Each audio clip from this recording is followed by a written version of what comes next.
It's a simple question. Do you think we should be a member of the International Criminal Court? Yes, sir. I'm asking for your judgment on whether the United States should be a party. I support where the United States is today. So we are not a party today. You think we should not be a party. Is that a correct statement of your position? Yeah. Okay, thank you. I'd like to draw your attention to an interview you did in 2009 with Al Jazeera. And with the chairman's indulgence, if we can play an excerpt of that interview.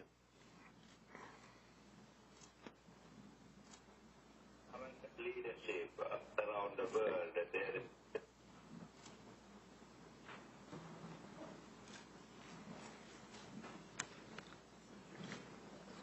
This is Molly from London. Go ahead with your question.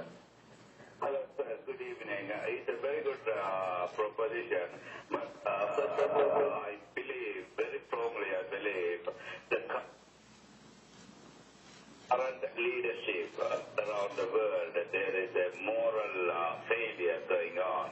Unless they have a moral capacity to talk and do what they talk. For example, if you look at Palestine, there is a war crime and they are not dealing with it. But in Sudan, they are dealing with it and they are really biased justice. And if you look at Sri Lanka, the Tamils being killed, there is a genocidal war going on in Sri Lanka.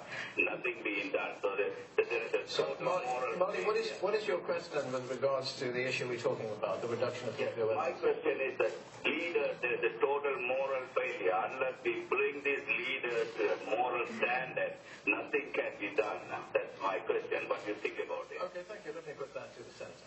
Well, I think you're exactly right, and I said in my opening statement that that leadership is critical because we know that in life nothing is ever accomplished without leadership. Now, in that excerpt, Senator Hagel, the caller suggests that the nation of Israel has committed war crimes. And your response to that was not to dispute that characterization, but indeed to describe what he said as, quote, well, I think that's exactly right. I'd like to ask you, do you think the nation of Israel has committed war crimes? No, no, I do not, Senator. I'd want to look at the full context of the interview, but to answer your question, no. I mean, the context of that question, we played the entirety of it, and I wanted to give you that context so you can hear the question and you can hear your response. I would suggest that a suggestion that Israel has committed war crimes is particularly offensive, given that the Jewish people suffered under the most horrific war crimes in the Holocaust. And I would also suggest that for the Secretary of Defense or a prospective Secretary of Defense not to take issue with that claim is highly troubling. I'd also point out in 2006, your characterization of the nation of Israel's action, and that was in a speech on the floor of the Senate, you referred to Israel's military campaign against the terrorist group Hezbollah as a, quote, sickening slaughter. Now, I would suggest the characterizations.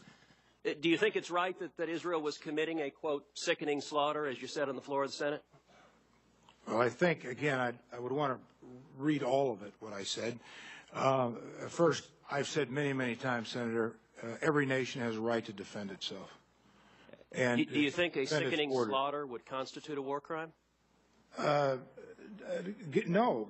Depends on they were attacked. Depends on many factors. If Israel was defending itself, there was slaughter going on both sides. Does one typically characterize defending yourself against terrorism as a sickening slaughter? No. But again, Senator, I'd want to look at everything because... Okay, well, let's look at another excerpt from the same interview, if we can play the second excerpt.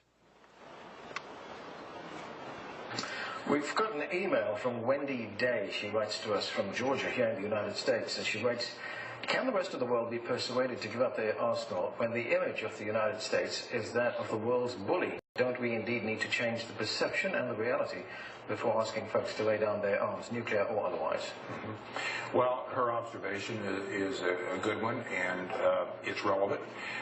Yes, to her question.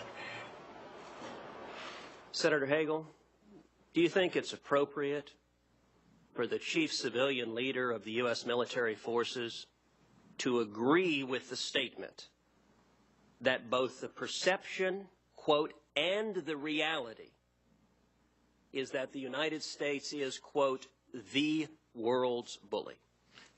I didn't hear her say that, by the way, the United States. And I think my comment was it's a relevant and good observation. I don't think I said that I agree with it. With respect, I think the record speaks for itself. It was in writing that she said the U.S. is the world's bully, that it is the reality. And your response, you did say you agree with it. You said her observation is a good one. It's relevant. Yes to her question. You explicitly agreed with the characterization of the United States as the world's bully. And I would suggest that is not a characterization. I think the United States has spilled more blood, more treasure, standing for freedom, liberating people across the world, and to go on Al Jazeera, a foreign network, broadcasting propaganda to nations that are hostile to us, and to explicitly agree with the characterization of the United States as the world's bully, I would suggest is not the conduct one would expect of a Secretary of Defense. Senator, she said that was an observation. I will point out that her quote was the perception and the reality. And with that,